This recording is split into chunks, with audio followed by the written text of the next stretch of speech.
नमस्कार, कशात सगळ्याजणी. चला तर मग आज कुठली रेसिपी आहे ती बघूया. रेसिपीला सुरुवात करूया. तर आपल्याला वर्षभर हे लागणारं लाल तिखट आहे ना, तर हे आज मी बनवणार आहे. तर चला तर मग त्यासाठी आपल्याला मिरच्या निवडायच्या आहेत.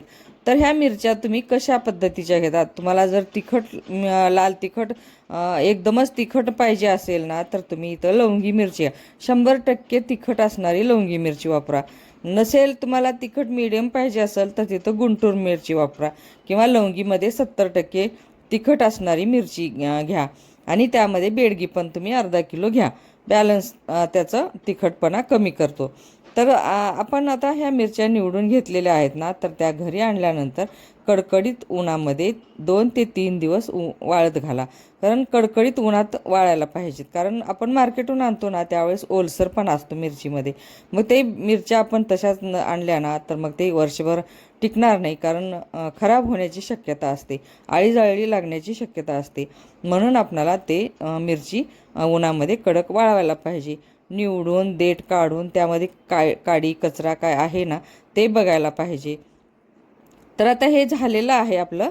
वाळवून घेतलेले आहेत मी 2 दिवस कडकडीत उन्हामध्ये. कडक जास्त ऊन होतं ना, 2च दिवस वाळवल्या. देठ काढून आता कांडपमध्ये घेऊन जाणार आहे.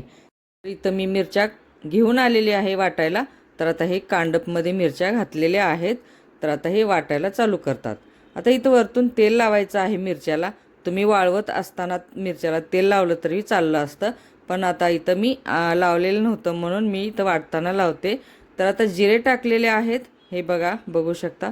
कारण तेल, जिरे आणि आवश्यकतेनुसार मीठ टाकायचं आहे. तर ते टाकतात मीठ.